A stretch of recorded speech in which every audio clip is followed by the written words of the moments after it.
What course did you do and when did you graduate? I did the Advanced Diploma of Screen and Media. I'm not sure if that's what it's still called. And then Yes, I doing did the animation and VFX and film. yeah, and then I did Yeah. the graduate diploma in management and learning, which was the incubator program at the time. So I finished all up in 2016. So I started 2014, did 2 years, and then an extra year of GDL. So Cool. So why don't you talk a little bit about some of the roles you've taken? So you said you were doing a bit of freelance work now, but yeah, do you want to tell us a little bit about some of the stuff you did after you graduated? yeah, absolutely. So after I graduated, I did I kind of went into doing a training course at Animal Logic. So Animal Logic offers a lot of training courses that you can do for specializing in like roto, match move, and I think they've done an animation one. I'm not 100% sure, but I did the tracking and match move one. And then from there, I went straight into working at a place called Cutting Edge. They did all of the, pretty much a lot of the VFX for a film called Upgrade. They recently did The Invisible Man. And then I worked on, in total, I worked on Halloween, Axel, Upgrade, Fighting Season, which was a TV show, and Peter Rabbit 1. And then after that, I worked on Peter Rabbit 2 Animal Logic. And then that ended in November. And since then, I've just been doing a lot of personal projects and freelance work. So a lot of music videos, real estate videos, and stuff like that. Cool. Well, you did mention that you did a lot of tracking and match move things. So for those of you who don't know what it is in the audience, did you want to just explain what that is? Yeah, so the easiest way to explain it would be a cameraman will film a complex camera move on set, be it the camera panning back and then moving around. And then basically, my job is to recreate that exact camera move in a 3D space to the pixel perfect level detail to make sure that when you stick an object onto the environment, when the camera moves, it sticks where it's meant to be. So it's not floating around when the camera's moving. So basically, my job is to just get camera information, camera data, and basically recreate the exact camera and the exact move that was done on the day, but in a completely 3D environment. That's so And a cool. lot of that's I have done. heard. Yeah. So a lot of it's done through a program called 3D Equalizer, which is you basically just shoot a bunch of points, and then it tracks those points, and then you've got your camera. Cool. I have heard that the shakier the camera is in like a scene, like some of these things that you've done in your show reel, the shakier it is, the harder it is to do. Is that true? Yeah, it's a bit of you get a bit of both worlds. Sometimes it can be the camera is completely still. It's really hard to get a 3D camera because there's no parallaxing data. So the parallaxing is when an object in the foreground and the background move at like a different speed. So objects intersect and intertwine, and you need that parallax to get 3D basically data out of it. And if a camera is kind of shaky, it can help. But if it's too shaky and it's kind of like going all over the place, when you're trying to track an individual point, you kind of have to kind of guess. So you want a little bit of mixture of like moving camera, but you want like a smooth moving camera. And the shaky cameras can kind of like muddle you up a bit. Wow, that's pretty cool. So right now, you're doing a lot of freelance things. Are you working from home a lot? Like, Yeah, so I've got a little home office studio set up at the moment. We've got I've got a custom built PC, and a lot of it's just done. Clients will send through footage most of the time over like the Google Cloud, like OneDrive, Google Drive, download the footage, do everything, and then I'll deliver it to them the format that they want it at. So if it will be like a nuke file, if it's just like a Maya scene that they want, or both, and I'll give that to them via just like the cloud, basically.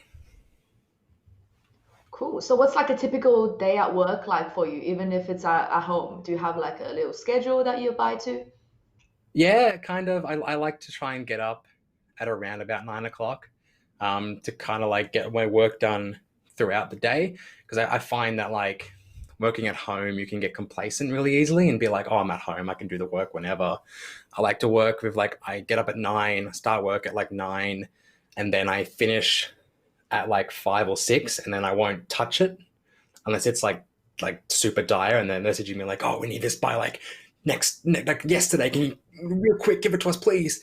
And then I'll kind of go in and be like, "Okay, well, I'll work." But if you're working from home, you want to kind of set your hours out so you're not overworking yourself as well. So I try and go like at 6 o'clock. I don't open my emails. I don't answer my phone. I'll just be like, "That's it. Work's done. Yeah. Like for the day. That's it," kind of thing. And when I Oh, was that's working awesome. at I'm sure. Analogic, the day was pretty much the same, except I'd get up much earlier, catch the train, and you're in an office environment as well.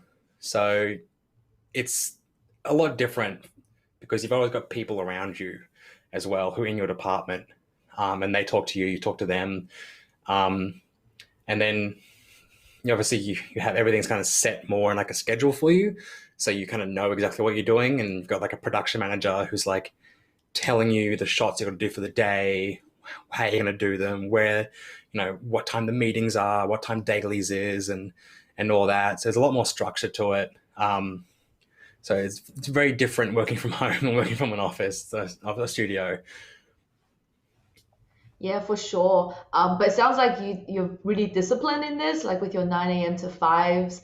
You're just trying to keep everything still within schedule so you can just be quite efficient. So what has been your favorite project so far? Whether it's your experiences in studios or at home, what was like your favorite thing to work on so far in your career? 100% would have to be Upgrade. Um, because the team at Cutting Edge were just awesome to work with. It was it was a very small kind of studio as well. It wasn't like a big one like Animal Logic or like ILM and stuff like that. It was very small, and because of that, the comp artists were literally like behind me, so I could just be like, "Hey man, what do you need me to do? How can I help?" And he'd be like, "Oh yeah, can you fix this camera?" There wasn't like you would send it to a department and then you'd wait like, oh, like 4 hours for them to send you a message back and being like, oh, okay.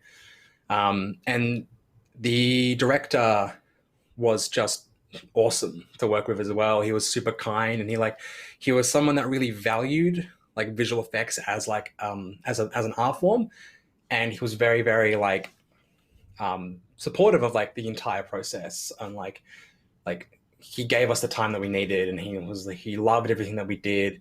And the project itself was fun because I had a lot of problems with some of the shots, but I had a lot of creative ways in which I could solve them as well. So which was good.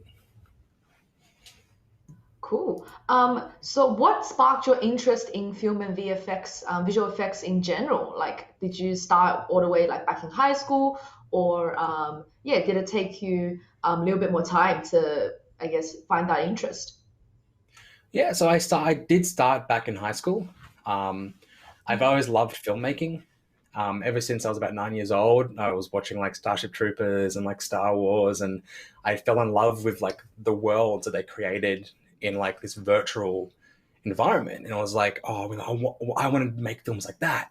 And I was like, oh well, how am I going to do this? And I'm like, well, videocopilot.net, I'll download After Effects, and I'll just be working on like tutorials and learn teaching everything myself. And then I'd get a camera. I was filming on like an old VCR camera for like ages, and then I eventually moved up to like a digital camera, and then like I kept making films and everything because I loved creating and crafting worlds, and I loved making just like journeys of like exploring characters and everything like that. And filmmaking has always been a passion of mine, um, for ages, and I love big spectacle films, and I feel like everyone loves spectacle film. Everyone loves like Marvel. Everyone loves like those big, huge spectacles, and like that's something I fell in love with, is wanting to create that sense of like just someone going, "Whoa, that's awesome!" when they see something on screen, and I strive to try and get that every time I make something. So working in visual effects, it's good because I get to be a part of those worlds that inspired me. So That sounds super cool, and big shout out to Starship Troopers. I love that first movie, and I'm sure Andrew Kramer's happy to hear that you've continued on with the visual effects and doing some cool stuff. Kind of on that topic, we've got a question from Deb here. Deb wants to know, did you go straight into AIE from high school, or was there yeah, other additional absolutely. things you're doing? How did you find that So experience and the transition, I guess, from high school learning to how AIE teaches? so it's funny. AIE came to my high school to like pitch themselves basically and be like, "Hey, here's a career path." And then I went to one of their open days, and then I had with me my portfolio of like short films that I made and like sketches and stuff I've done. And then like I applied on the spot on that open day, and they're like, "Yep, you're good. Tick off box ticked. You're in," kind of thing. And so I knew I had a path for me there. And then straight from high school, I knew I was going straight to AIE. Um, it's kind of it's a it wasn't that much of a different experience because most unis you don't have like a single classroom you go to every day kind of thing. You go to different classrooms, you're in a different campus, who knows where you'll be. There's like lecture halls and all that. But when you go to AIE, you do get that whole studio experience kind of thing where you're in a classroom for 3 days a week, the same people for like a year. So you get to know a lot of the people that you're with, and you get to like really craft a lot of good connections and friendships there as well. Um, so that's, I think, yeah, going straight from high school to AIE was interesting because you're also an adult as well. You got to learn to like travel and manage all your funds and all that kind of stuff like that. So it was an interesting experience, but I enjoyed the whole process. Nice. Cheers. Awesome. So you applied for AIE straight after high school. What did you apply with? What was the portfolio or some of the work that you showed? What did you make? Yeah, so I had with me like a hard drive that had because surprisingly, coincidentally enough, I was going to a friend's place, and on that hard drive had a bunch of movies, but I also had all of my stuff on it. So it was just I think Kim Allen was the person who interviewed me. Was like, "Do you have anything with you that you want to? Would you like to apply?" I'm just like, you know what, I got with me like a sketchbook filled with just like I think it was like 25 pages of just like drawings and like sketches Wow. and like concept art I've done like that. And then also I had a hard drive that was filled with my year 12 major work and a bunch of because I made short films in my free time as well throughout my whole high school time. And I had like some like the most recent ones I've done, which contained some visual effects elements in there as well. And then when I showed Kim, he was just like, "Look, you've got a huge potential, and I can see that you're very interested in this world, like visual effects. So, like, we'll see you next year, tick kind of thing." And it was just like, um, I think the thing he was looking for was like the passion and the drive to like wanting to like do it. And I think that's what he saw in me. And I think I've still got that passion and drive to this day to just keep making and keep learning and keep getting better and better and better as time goes on. Yeah, for sure. Like, I think passion is just so important because you could be super good at something but have no passion behind it, and it's not going to make your work enjoyable or anything. Yeah, exactly. Um, yeah, so what do you think is the best way to highlight your strength in film in a professional portfolio? So you mentioned a little bit about the first thing that you showed an AIE teacher, but when you were applying to like industry jobs, what do you think is the best way to really highlight your strength in this area? Yeah, so if you're applying for like, say you're applying for places like Animal Logic or like Cutting Edge and whatnot, you definitely want to have elements in your show reel that replicate stuff that's been done in a film already. So if you're doing like a match move tracking show reel, go out there with a camera and kind of track some handheld wobbly kind of shot so they can be like, okay, you can handle some difficult stuff, but then also show a nice clean pan shot so they can see that you've got a mastery of the technical side of the skills. If it's like an animation, usually they're after like character animation, the principles of animation that you're following as well. You want to have like what's basically you want to put your best stuff at the front of your show reel, and then if you've got something that you like it but you're not too proud of it, stick it at the end. And then ideally a minute to minute 30 seconds is like how long you want those things to be. Um, but definitely like a technical side of like that you know the programs that you're using, and then you know how to use them in different ways as well. So basically troubling shots and easy shots. So give them a bit of both, so they know like you can handle a wide range of things. Cool. So do you want to show us like an example of that from your own show reel? Like an example of like something that is quite good for if you want to apply for some of these big name studios. And just for those of you in the audience, the studios that Jake has worked at, Animal Logic, Cutting Edge, Plastic Wax, they're all really famous studios here in Sydney. Yeah, did you want to maybe break down a shot for us, seeing some Yeah, of the well, show this reel shot that that's Jake is playing showing? right now actually is a really good one. Because this one, the actual shot in the film goes a lot longer, and the camera, you have the ground. The ground is here, and the camera starts at the bottom, and then it pans up, and then it goes around, then it goes down, it goes in, and that's a really complicated shot to track because not only are you tracking the ground, you're tracking the actual pod, but then you're tracking inside the pod. So you've got things crossing over the foreground, and you're cross tracking the background, and then you're tracking inside of it as well. So that was a challenging shot to do because there were so many different elements that had to like come into play and work. And something like that on your show reel is really good because it shows that you can do something that's super challenging. Because when tracking things going over the foreground, like that cover like the whole screen, that's really difficult to do, like to really get those things like locked in and really solidify them.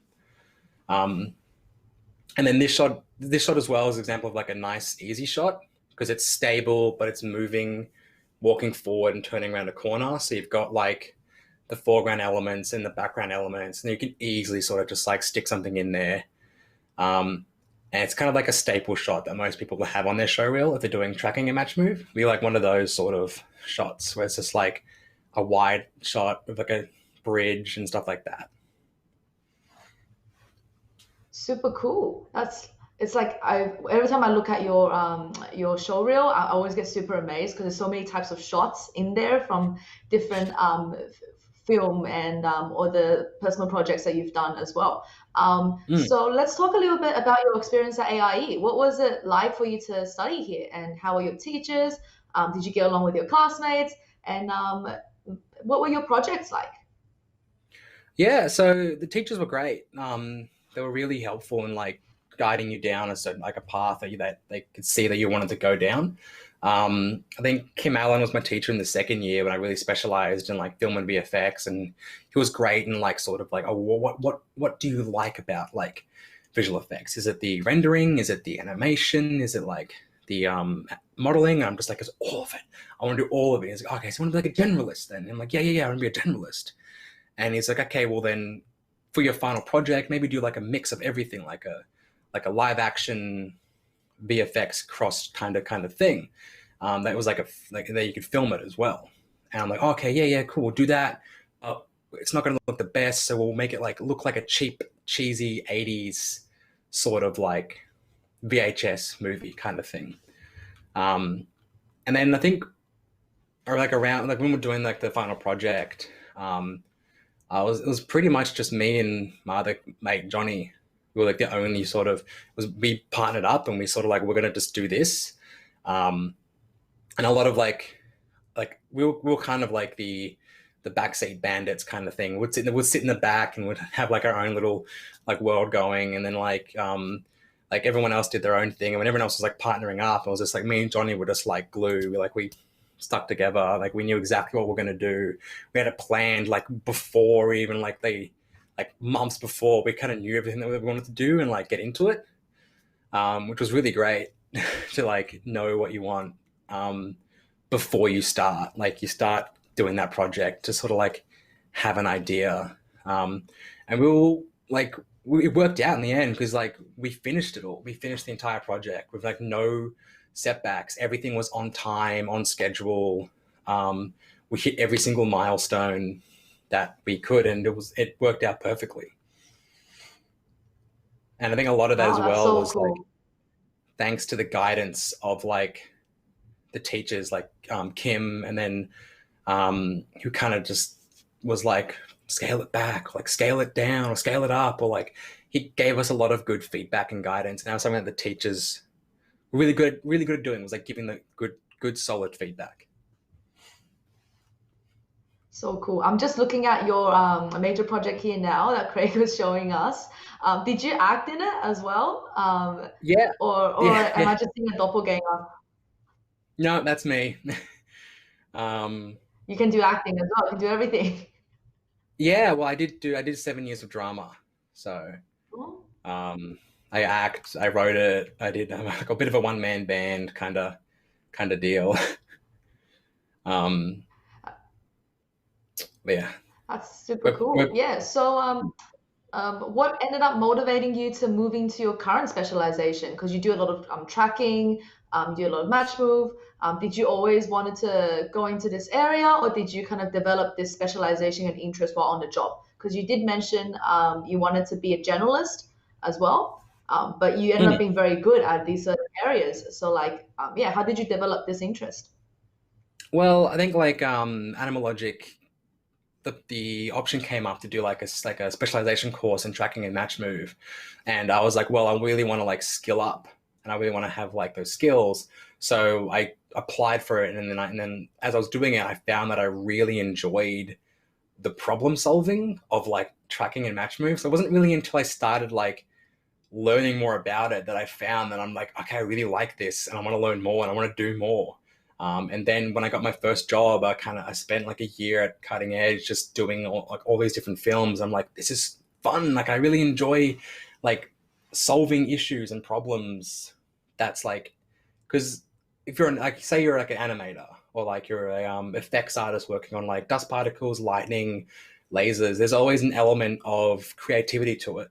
And your idea of like how a laser should look is going to be very different to how the idea of a laser should look to someone else. But with tracking and match move, it's either one or zero. It's either right or wrong. So there's no like kind of like creative, like too many cooks kind of thing where they're just like, oh no, that camera isn't like rotating right. Kind of like it needs to be more like this. And it's like, no, and it's either does it stick, does it not? And if it's not sticking, make it stick kind of thing. So it's very, I enjoyed that one or zero kind of like solidified, like, yes, it's wrong, or like, yes, it's right. It's kind of mathematical in a way. Wow. That's so interesting. I like because if you introduce yourself as a VFX artist, you would expect it could be like a too many cooks kind of situation where there's a lot of diverging creative subjectivity. But it's very interesting to find that there's actually a 0 or 1 kind of thing that exists in the film in filmmaking as well. That's super cool. Yeah, absolutely. It's like a lot of these shots, these are from like my personal reel. Because I work on all these myself, and like to me they look great, they look fine. But to someone else, they might be like, "Oh, that doesn't look right," kind of thing. But like, and that's where that too many cooks can come in. But like, um, in the end, I'm like, it always comes down to like the head guy, the head like producer, who'll be like, "Yep, that's approved, that's approved, that's approved." And you get that when you get into the industry, you'll find a lot of the time you'll submit something that you think is like correct, but then the producer, when you get down into dailies, he'd be like, "No, that's wrong. You got to fix that," um, kind of thing. Cool. So I'm sure a lot of people in the audience it looks up to you and want to be just like you and work for these cool companies and also start your own company in film as well. So what advice do you have for these people? What do you think is some really important things for them to know if they want a career in VFX and film? Yeah. The number one thing I get, like sometimes people ask me this question, like, "Oh, how do I get like what's something I should know?" The number one thing I always tell them is to like start learning how to take feedback like really quickly, because a lot of the time when you get into these, like we get into like a daily session, it's not going to be like, "Oh wow, look, I really like your work, it's beautiful, but maybe like change the arm a little bit." It's always just be just down to like, the arm is wrong, rotate it more, fix it. Like that's the level of feedback that you get.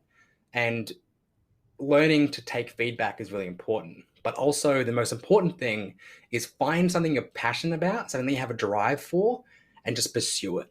Because if you're doing something because you feel like it's going to be the most marketable, you're not going to really have a passion for it, and it's not going to work out for you. So if you're really passionate about animation, learn animation. Like go to YouTube, do tutorials, do like the 5-second challenges, just spend like 2 hours a day to kind of just like learn this stuff. Because at the end of the day, if you're not doing it like in your own time, in your own free time, you're not going to get like good enough to really get into those industries. You got to practice. Like I say the 10,000 hours rule, which is like 10,000 hours, and then you're like a pro basically. So get like a program like Blender, something like that's free. You can download like rig models and learn animation. You can learn rendering and lighting. There's a lot compared to where I was 6 years ago when I started. There are so many more resources now to be a VFX artist. So I think if you're coming in now and you're going, I want to learn VFX, you're in probably one of the best points in time to become a VFX artist, because there's so much free resources out there for you to learn and just specialize. Even if you're a generalist, you can just do all these things and just really like learn about it. And then I think just, take 2 hours out of your day. Just don't play Destiny for 2 hours and just learn a program. Just do that. Like time you spend doing something like that, and then you put it into like learning animation over the period of like 10 months really adds up, and you'll see it. And just don't give up. Just keep doing it. Keep trying. That's really good advice. I'm sure like a lot of people, they now want to just hop onto their computer and start learning straight away. Which speaking of which, do we have any questions from the audience at all, Craig?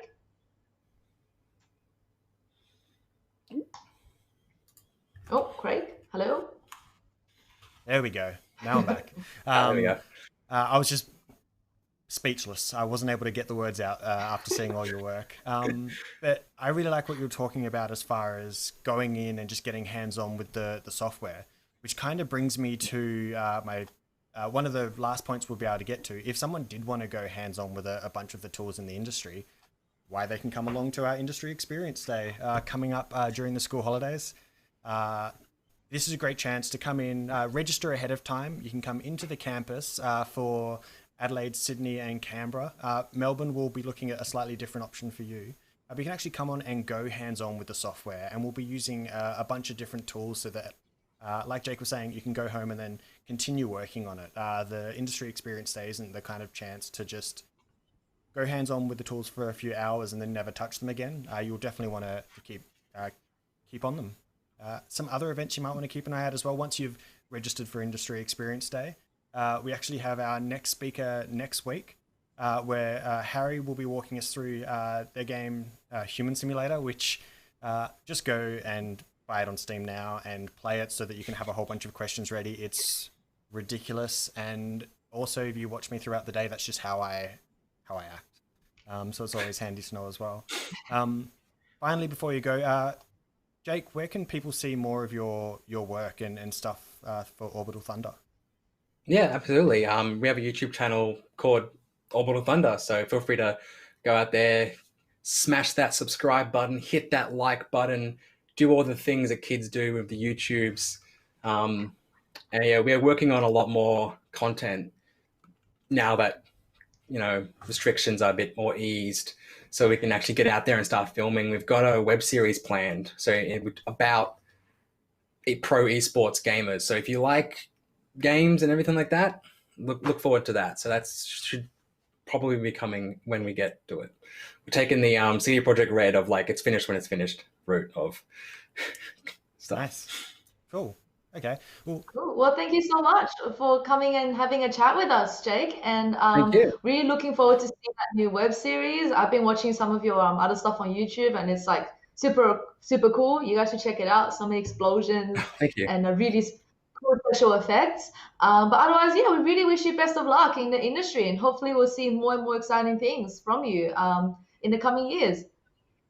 Hopefully. Thank you. See ya. Thanks, everyone. See you. Bye.